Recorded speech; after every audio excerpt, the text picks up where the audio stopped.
Detrás de mí se encuentra el actual Archivo General de la Nación.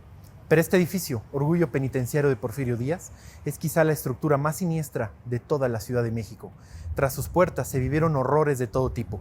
Aquí perdieron su libertad estudiantes, líderes sociales, intelectuales, muralistas. La lista es enorme. Solo bastaba ser incómodo al gobierno en turno para amanecer aquí. Soy Andrés Emo. Detrás de mí, la antigua y aterradora penitenciaría de Lecumberri. Vamos.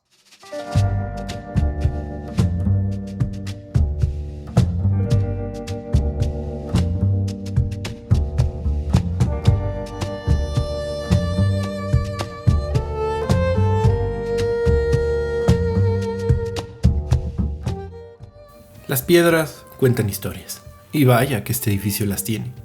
Comencemos por entender su construcción, la que ya de por sí fue siniestra y accidentada. Como breve recordatorio, nos encontramos al oriente de la Ciudad de México. En tiempos de Tenochtitlán, todo esto se encontraba bajo el más salado de los lagos, el de Texcoco, lo cual dejó un suelo muy poco fértil y, una vez desecado el enorme lago, aquí nunca se logró constituir ningún sistema agrícola realmente productivo.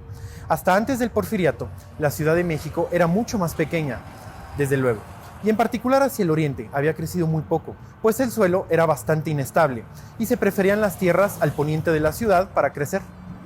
Antes de que se construyera esta cárcel, aquí se encontraban los llanos de Aragón, así como parte de los terrenos de una antigua hacienda, propiedad de un español de apellido Lecumberri. De ahí viene su nombre.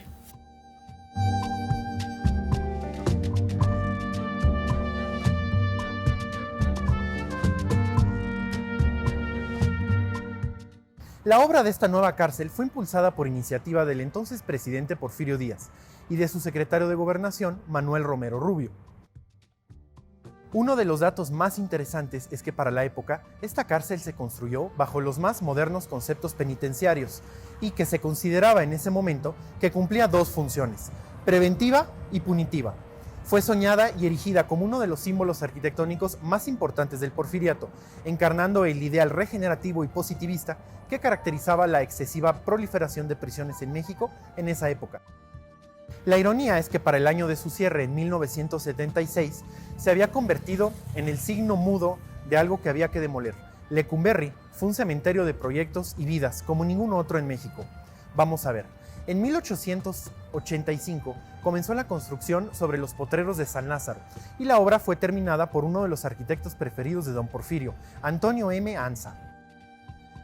Pero los problemas en este lugar empezaron desde antes de su edificación.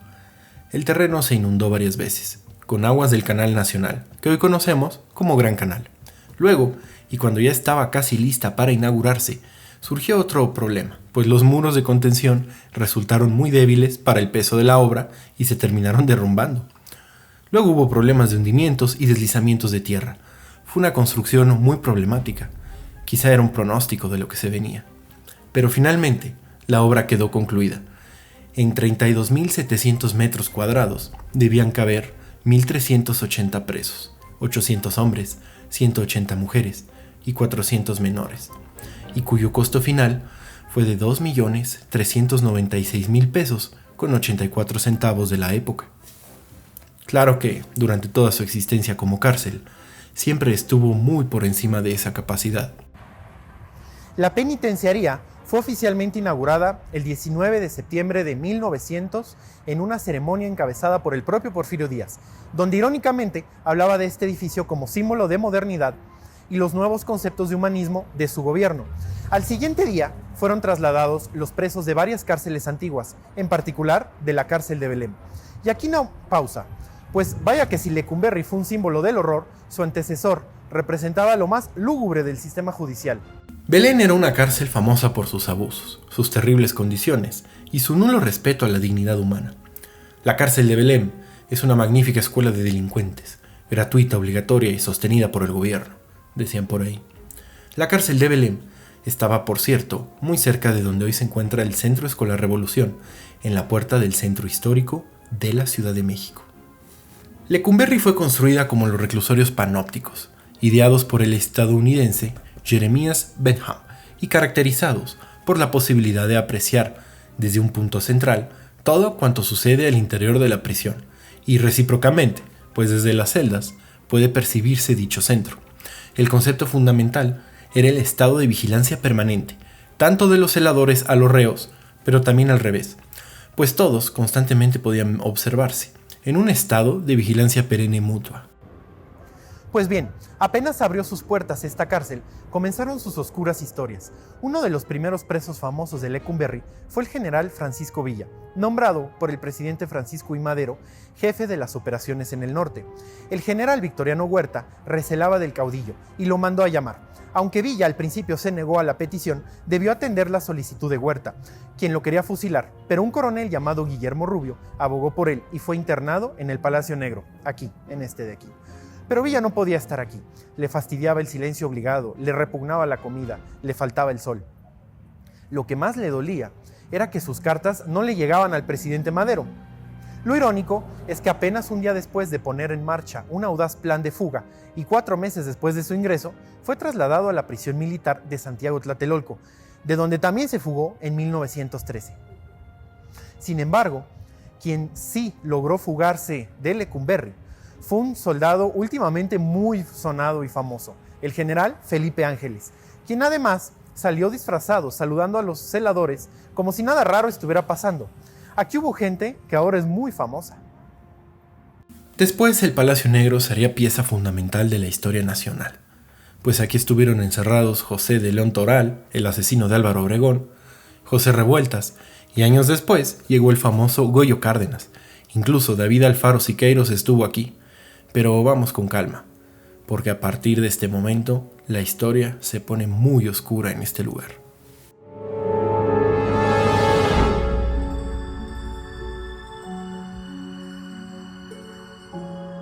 De por sí el edificio tiene un aspecto de fortaleza medieval y de estilo ecléctico, y está inspirado en la cárcel de la Audiencia de Madrid.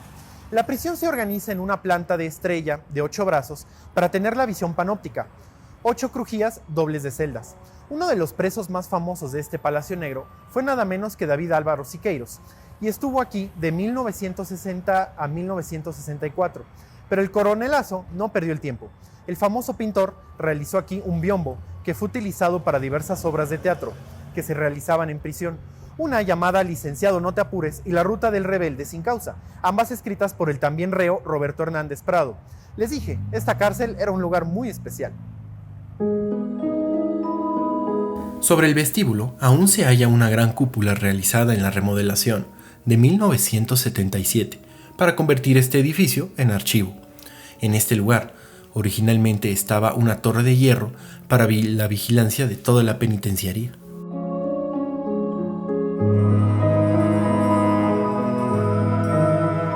El peor director de Lecumberri se llamó Francisco Linares Tejeda.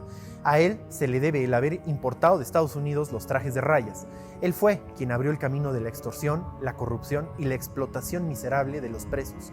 Con el tiempo, y debido a que en general la cárcel estaba sobrepoblada, con una población penitenciaria entre 3 y 4 veces mayor a la que originalmente se proyectó, los optimistas sistemas de rehabilitación se vinieron a menos, y dentro de este edificio se bordó una larga historia de injusticias, tráficos ilegales y atentados contra la dignidad humana. Como todo sátrapa, Linares Tejeda construyó, siguiendo las enseñanzas del Marqués de Sade, celdas de castigo de 3 por 3 metros, donde llegó a meter hasta 15 reos, y cobraban 5 pesos por dejar pasar un poco de luz, por mandarlas limpiar, vigilarlas de noche, e incluso cobraba por dejar salir al preso al resto del centro penitenciario.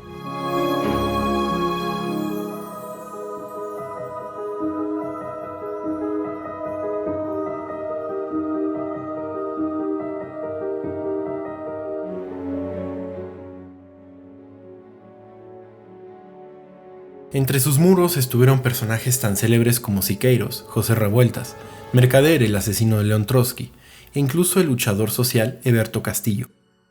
De hecho, el presidente Francisco I. Madero y su vicepresidente Pino Suárez fueron asesinados en el muro sur de la penitenciaría.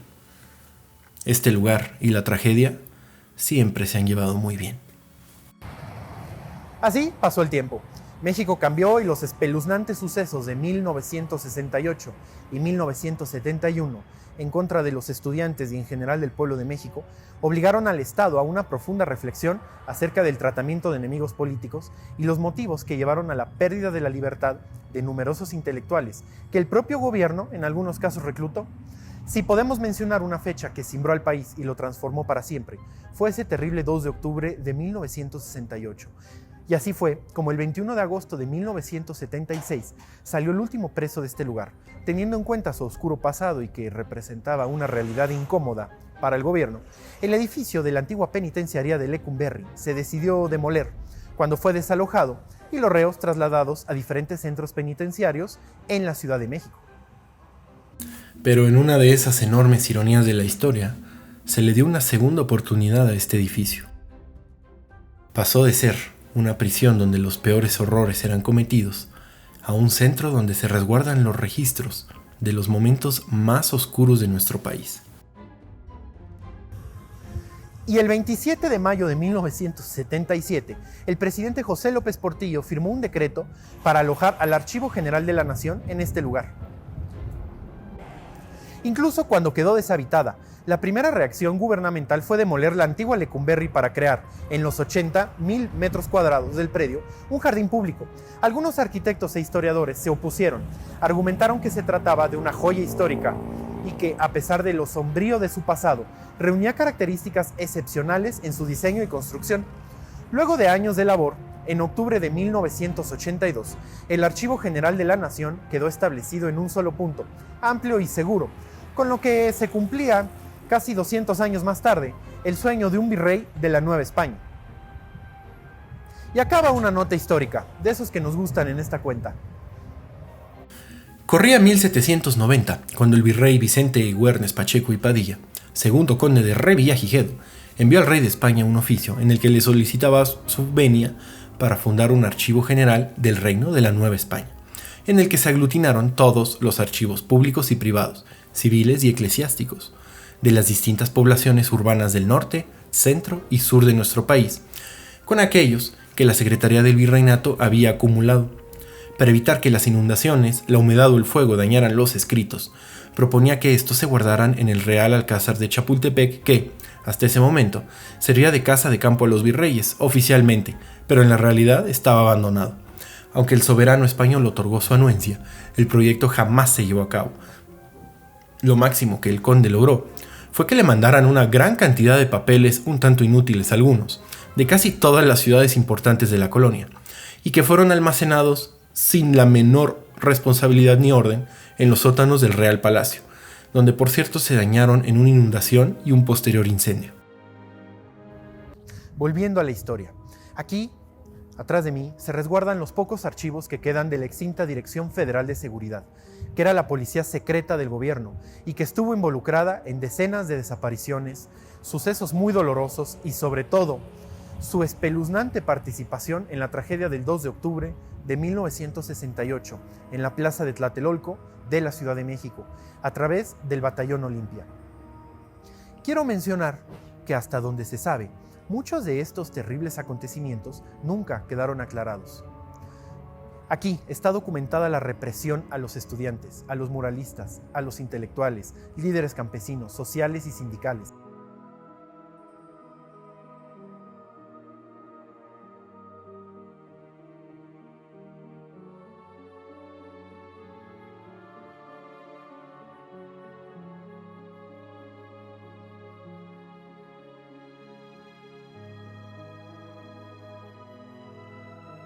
Incluso, era suficiente que un mural, un discurso, una sola idea que no le gustara al gobierno o al presidente en turno para acabar preso aquí, de donde muy pocos salían. Lo más grave fue que en este edificio, tras estos muros de concreto derruido, se cimentó la persecución de Estado, las desapariciones forzadas y la enorme lista de injusticias que se vivieron durante los llamados años de la Guerra Sucia en México. Muchos de los presos que estuvieron aquí fueron detenidos por policías que oficialmente no existían, bajo órdenes de las cuales no se guardó registro alguno. Gran parte de la operación de este sitio se guiaba por la clandestinidad. Cuando el presidente Miguel de la Madrid decidió extinguir a la oscura Dirección Federal de Seguridad, con ella también se perdieron extrañamente, miles de expedientes que explicarían muchas desapariciones en el México de los 50s y 60s. Se considera que gran parte de esa información se perdió para siempre. Pero algo queda. La gran ironía del Palacio Negro de Lecumberri es que pasó de ser el centro de detención oficial y no oficial de los enemigos públicos y privados del presidente a ser el centro de acopio de información de aquellos oscuros años más grande que existe en el país. Primero, este lugar vivió el encierro. Después, lo documentó. Hoy, los fantasmas recorren los pasillos llenos de papeles, donde se resguardan algunas de las historias más macabras del México postrevolucionario.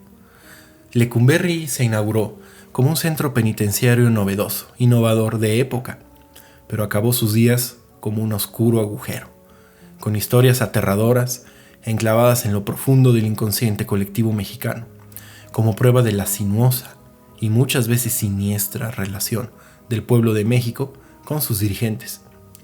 Es quizá el símbolo por excelencia del porfiriato, con sus claroscuros, pero también de los años de la Guerra Sucia, del Batallón Olimpia, de la lucha estudiantil y de muchas otras heridas que aún siguen abiertas en México. Muy probablemente, todos los cuentos de leyendas, de fantasmas que existen en este lugar, responden en el fondo a una sola voz, la exigencia de justicia. En un país que se encuentra muy sediento de ella. Hoy Lecumberri es un símbolo de la parte oscura del siglo XX mexicano, del régimen, de la represión. En cada una de sus paredes está narrada la otra historia de México, la que no nos enseñan en los salones, pero que sale a relucir en cada marcha, en cada diferencia. Sería imposible entender el México moderno sin pasar un buen rato aquí, en este agujero negro, en esta cárcel. Es difícil que haya en México un familiar que no haya estado en este lugar, al menos en la Ciudad de México.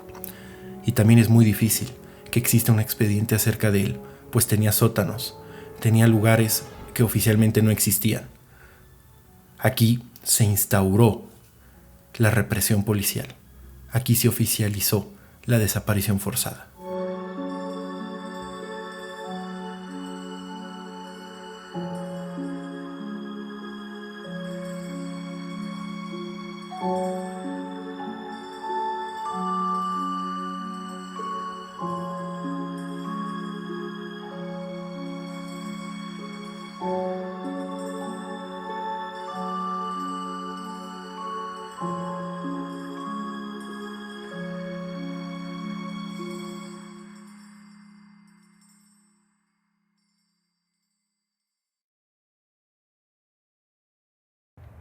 Amigos, como siempre, muchas gracias por ver hasta acá el documental.